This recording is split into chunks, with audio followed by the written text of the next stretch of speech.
Bonjour à tous. Aujourd'hui, je vais faire la vidéo pour vous expliquer comment mesurer la force inspiratoire maximale pour le protocole Respira. Alors, l'idée, ça va être d'utiliser ce dispositif pour aller estimer la force maximale respiratoire. L'idée du protocole et de l'exercice, c'est de reproduire l'exercice de l'équipe de Craig qui avait montré l'efficacité sur la baisse de la pression artérielle, l'amélioration des symptômes à l'essoufflement, l'amélioration des capacités physiques et l'amélioration du bien-être en général.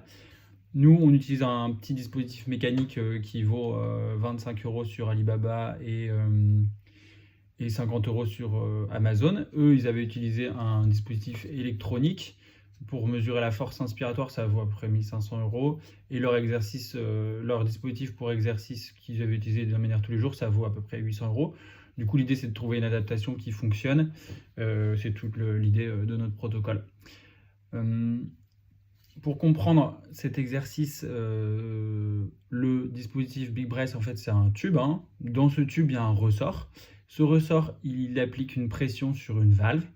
Et nous, quand on inspire, en fait, on vient s'opposer à cette valve.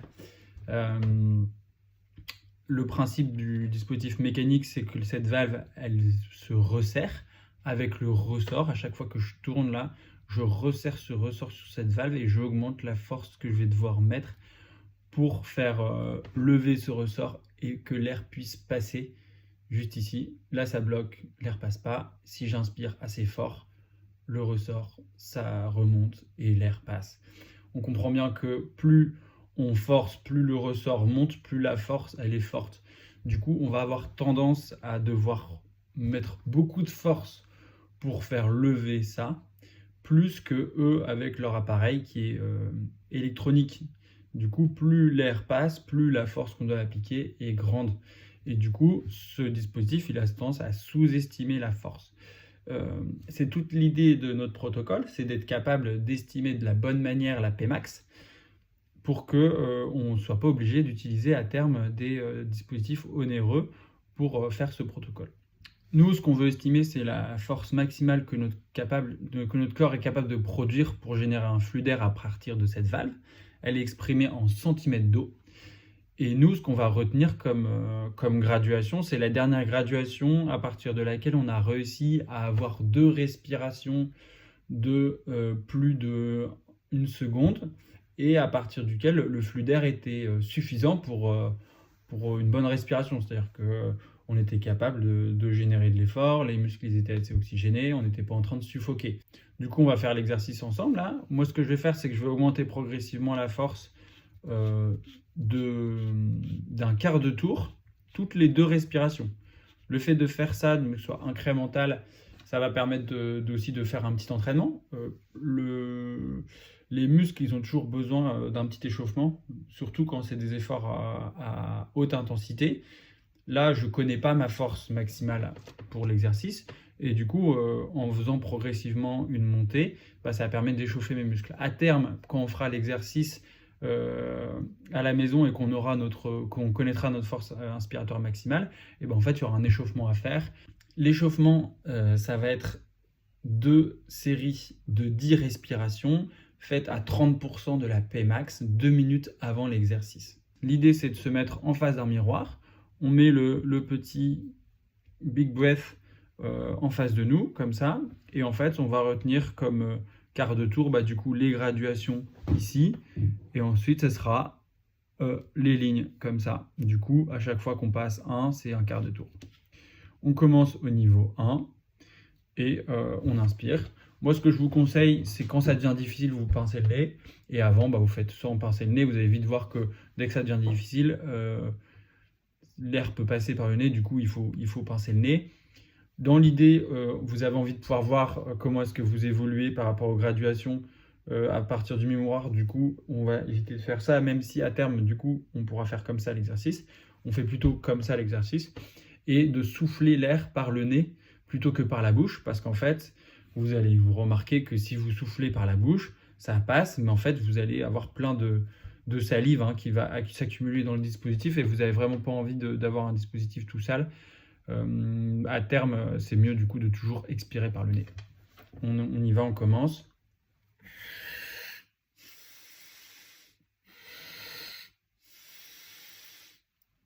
C'est pas grave si vous faites des pauses de temps en temps pour voir un petit peu où est-ce que vous en êtes, si vous êtes perdu dans vos graduations. Du coup, bien tourner du bon côté. Là, je ne savais plus par quel côté il fallait tourner. Voilà, c'est dans le sens inverse des centres des aiguilles d'une montre, hein, pour resserrer. Du coup, j'y vais, je recommence.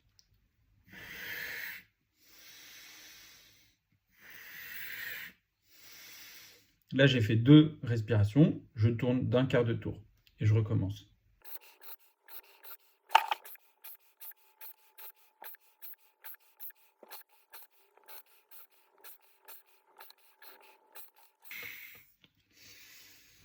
Là, ça devient difficile pour moi. Du coup, ce que je fais, c'est que je vide bien mes poumons. Le diaphragme a le plus de force au moment où les poumons sont le plus vides. Si vous n'y arrivez pas, videz bien vos poumons.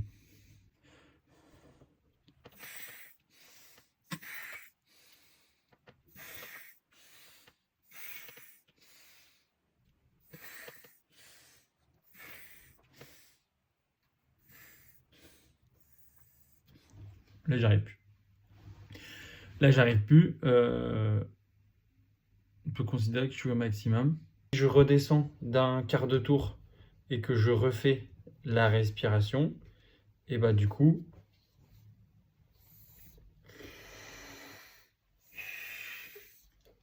là, on voit que j'y arrive. Du coup, on est bien arrivé au maximum.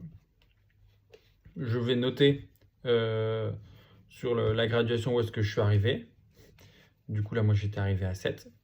Je note 7. Et du coup, j'ai développé une petite application en ligne, probablement par ici que vous avez vu cette vidéo. Et du coup, si vous continuez sur le fil du site, vous allez voir qu'il y a un petit onglet où on peut remplir le seuil auquel vous êtes arrivé. Du coup, vous allez noter le chiffre. Moi, je vais mettre 7. Et après, du coup, l'application, elle calcule exactement pour adapter le niveau d'exercice pour arriver à peu près à 80%. Du coup, là, aujourd'hui, on fait le choix de dire que la Pmax qu'on calcule aujourd'hui, elle sous-estime un petit peu la Pimax qu'on aurait pu mesurer avec un dispositif électronique. Et que du coup, on va faire l'exercice à terme à 80% de cette Pmax. L'idée, c'est de ne pas être en dessous en termes de force, parce que probablement que si on fait l'exercice avec pas assez de force, on n'aura pas l'effet sur la pression artérielle qu'on recherche. Sachant que ce qui va guider aussi l'exercice, c'est l'échelle de Borg. C'est-à-dire que c'est l'échelle sur 1 à 10 qui nous dit si l'effort il est important ou pas et il est difficile ou pas. Si on est à 10, c'est que l'effort il est très compliqué, on n'arrive pas à arriver au bout. C'est ce qui se passe quand on dépasse le seuil au réglage de l'exercice. Si le score de Borg il est à 9, c'est-à-dire que c'est très difficile, là on est très proche du seuil. C'est probablement là où vous êtes arrivé là et qu'on a déterminé le seuil. Et après, du coup, 8, c'est très difficile, mais ça reste faisable. Et on peut faire plusieurs répétitions. 7, c'est difficile, on peut faire plusieurs répétitions d'affilée. Et après, 6, ça devient moyen. Et l'idée de l'exercice du protocole de Craighead, c'est d'être entre 7 et 9 au niveau de la force. Si vous sentez que l'exercice il est trop facile, que c'est difficile mais faisable de manière répétée, dans ces cas-là, après, il faudra augmenter le niveau et refaire des mesures de Pmax.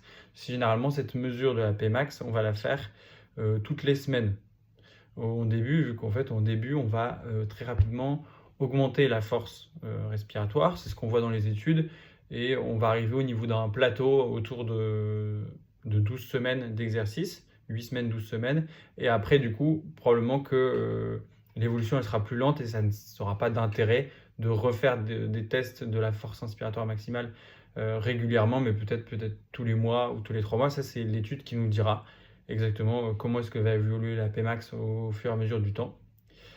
Du coup, quand vous allez remesurer cette Pmax, à terme, en fait, vous allez pouvoir faire l'exercice d'entraînement et ensuite, vous vous mettez à 80% de la Pmax, c'est-à-dire le seuil que vous dira le dispositif pour l'exercice chronique.